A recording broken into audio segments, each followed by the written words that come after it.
Olha aqui o que a Malu Gaspar traz para a gente no blog dela lá no Jornal Globo. Por favor, aqui, ó, o Supremo e o governo Lula estão articulando uma lei anti-Magnitsky para evitar novas sanções dos Estados Unidos. A apuração da Malu conta que está circulando entre o Supremo e a AGU, que é a Advocacia Geral da União, a minuta de um projeto de lei que proíbe que empresas e instituições financeiras cumpram no Brasil embargos determinados por países estrangeiros que violem a soberania nacional. O texto está em revisão na AGU e é uma resposta às sanções dos Estados Unidos sobre o ministro Alexandre de Moraes e a sua família, no âmbito da Lei Magnitsky. Segundo as fontes que a Malu ouviu, que estão a par das discussões, Lula e o presidente da Câmara, o deputado Hugo Mota, também já foram consultados e deram aval a essa iniciativa.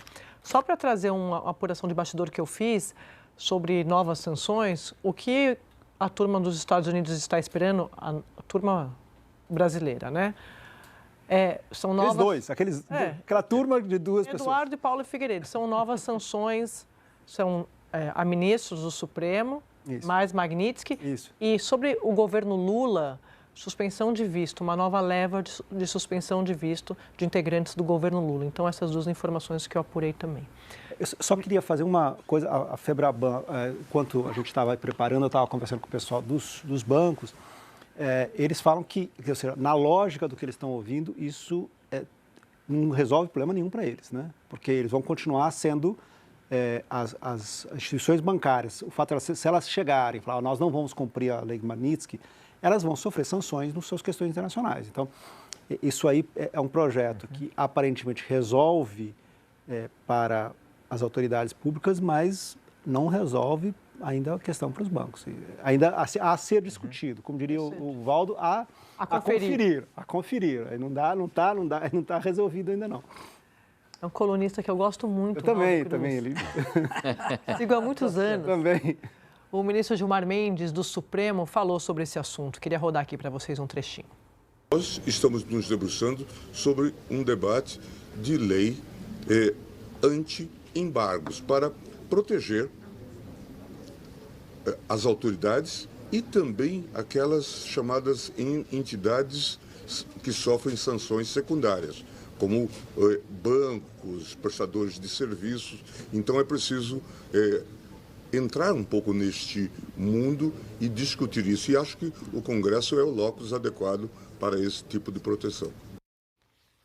Valdo, ainda falando sobre esse projeto anti-embargo que a Malu Gaspar apurou lá no Jornal Globo, como isso funcionaria na prática?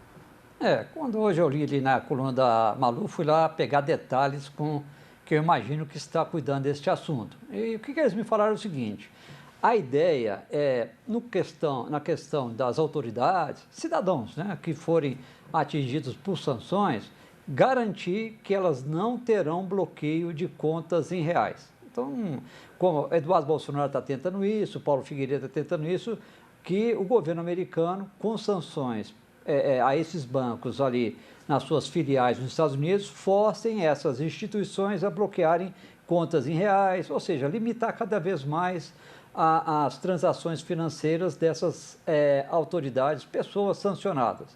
Mas, neste caso, aprovada essa lei, fica proibido. Você não pode apagar. E o banco não pode.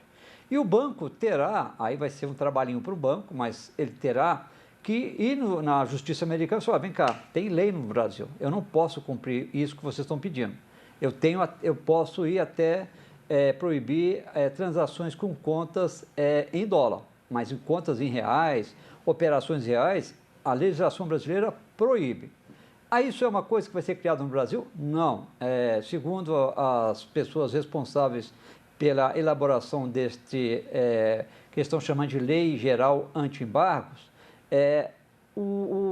outros, por exemplo, países europeus já adotaram uma legislação semelhante por conta de embargos que o governo americano adotou contra Cuba, adotou contra o Irã, que acabavam de forma secundária atingindo instituições financeiras europeias.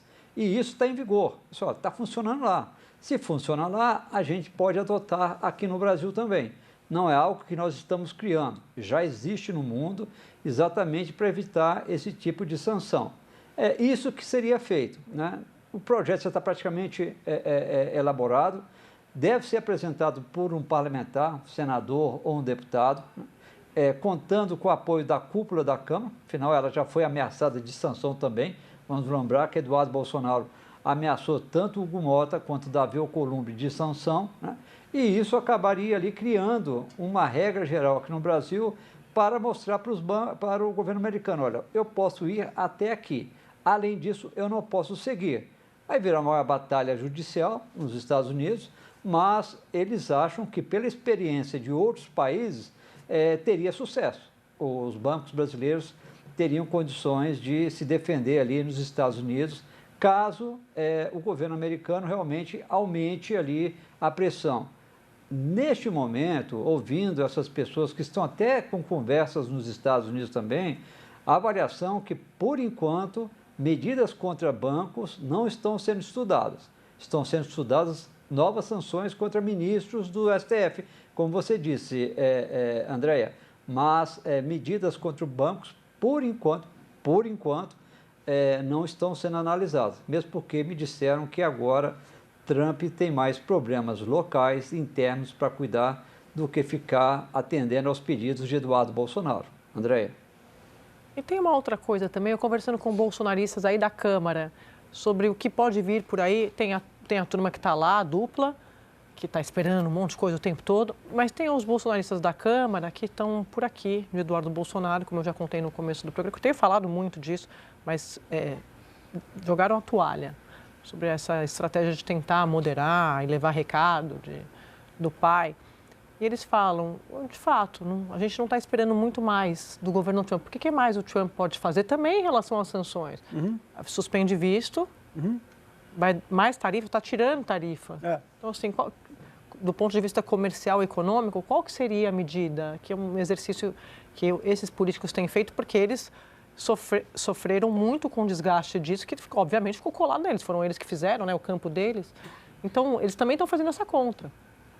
E é uma conta que, de novo, se a gente for fazer esses 90 dias em que toda a lógica da oposição foi dirigida pelo Eduardo Bolsonaro e pelo Paulo Figueiredo, na prática, foram eles que, né, tomaram o leme da oposição do Brasil, foi um desastre.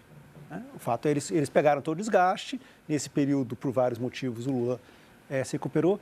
E eu vou lembrar de uma coisa que você apurou, Sadi, que você mencionou isso na segunda-feira, que é a conversa que o governador Tarcísio teve com o Eduardo Bolsonaro e com o Paulo Figueiredo. Falou, olha, vai acontecer em julho, dizendo, vai acontecer isso aqui. Vocês vão, né, vocês no fundo, vocês vão recuperar, o governo Lula vai conseguir fazer disso um ativo, vai pegar o nacionalismo para ele. Exatamente. Isso vai ser um problema, a oposição não vai ter como explicar, as consequências econômicas vão ficar no colo da oposição e, ao final, em algum momento, a pressão dos importadores americanos vai ser tão forte junto ao governo americano, o governo americano vai arranjar uma forma de resolver isso pragmaticamente e a gente vai ficar só com o problema. Só lembrando que é esse roteiro justamente que a gente está assistindo agora de novo. Ele só não pode fazer isso publicamente, né? Que é levantar a placa. Eu avisei. Eu avisei que não pode, mas avisou. Avisou.